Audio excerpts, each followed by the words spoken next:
now been 7 weeks with these crazy ones here and ones here. That means we're 2 weeks from our halfway point. While Paris is chewing her cud, let's see what we've been up to. These crazy kids had lots more fun playing in and eating the hay and straw, and lots of their fun adventures running loose together. Don't worry, this time they were loose on purpose for this video. While we were watching them play together, some very exciting news that you've probably already heard. Fair is definitely a go this year, so let me tell you how that might look while you get to watch them be cute, eating together and playing together and being crazy little sheepy sheeps. At this point, fair is going to go on mostly normal, with most activities still the same. Since fair is so exciting and such a massive event to plan, it takes months and months and hours and somewhat years and years to plan each fair for everyone. So it's kind of hard to say what will happen now, because we do need so much time to plan. Yet because of these unprecedented times, information is not available until the last minute. So everything I say is very, very subject to change. But I just want to give you a general idea to get you more excited for this fair. More information will be available from Cornell Cooperative Extension as fair approaches, so you can find that on their various Facebook pages and their website. You as a fairgoer can expect there to be smaller amounts of people allowed in, like smaller audiences, less traffic, and just less people there. We're not sure exactly how many people are going to be allowed, and we're not sure exactly how many people will be affected by this change, nor are we sure exactly yet how we're going to keep track of that number or how we're going to filter people out, but just to be aware that we are taking COVID seriously. Speaking of traffic, you can also expect that inside of buildings, there will only be one-way foot traffic. This will be through arrows and signs, one direction only in certain spots. Both of these regulations aim to keep crowding down so people are as close in contact with each other, and the risk of COVID-19 is minimalized because of that.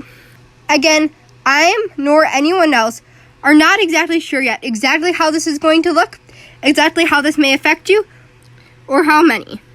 There will also be ticketing and health protocols and screening to put in place to hopefully minimize the amount of sick people possibly coming in. Nobody has said what this may look like, but this could include some of the normal stuff that 4-H and schools and many other businesses have been doing, such as temperature screening and asking the normal, have you traveled, have you had any symptoms, etc. questions. But please don't quote me on this, and please don't plan for this exactly. We are not sure yet what quote-unquote health screening entails for the Niagara County 2021 fair. And of course, there will be extra sanitization and cleaning this year. 4-H has always made an effort to keep the fairgrounds clean, but this year that effort's going to be more embraced and hopefully noticeable, and we want to make sure you feel comfortable and safe being at our amazing fair. As the date approaches, I'll be giving you more information as I get it, either as a YouTube video on my channel or 4-H playlist, or possibly in that packet I gave you, the digital version. Now back to talking about my cute little lambs. On the day this video was taken, I weight taped them. They were 105.7 and 84.1 pounds, still about 20 pounds apart. That was May 31st. Now watch this video. This really shows Oslo's separation anxiety.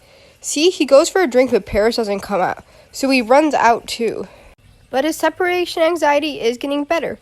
I took this picture to show just how far away he allowed me to walk him from Paris.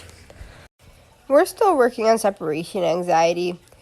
As you can see, I've started to try to get them more comfortable alone. I was so proud of Oslo being the total opposite end of Paris, who was tied up.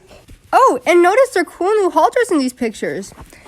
Oslo's is a miniature halter that was a little too miniature for our horses, but fit him very well after a few adjustments.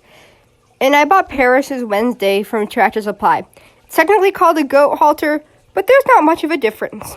Goaty goats and sheep are very similar. And while they were drinking in this video, Oslo even let Paris go away, and he didn't run after her following her right away.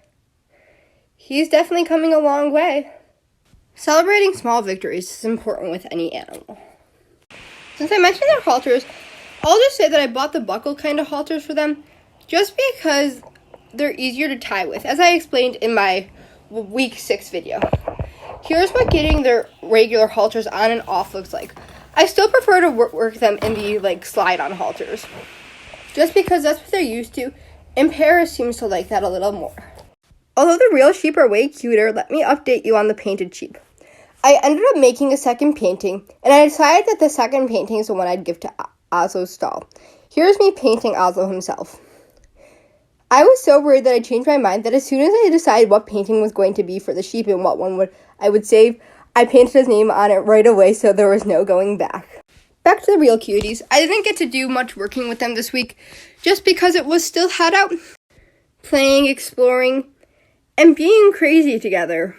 Next week, I'll make sure that I do work them a little more. And I'm also very happy to report that when I cleaned their stall this week, we didn't get caught in the kubota, in the manure pile again, like we did last week, but I don't think I remember to show you guys that. This was the first time this ever happened to me, and hopefully the last, but it'll probably happen again. Just look how deep those tire marks are. But I'm very happy to report, on Friday, which is what I tried to take a picture of here, when I came back from preparing for a horse show, they had not dumped their minerals all day. Well, I think that's it for this week. I am sorry that this is a longer video. Thanks for watching our video. I hope you enjoyed. And me, Ozzy, and Paris will update you next week. Bye. Bye from 3.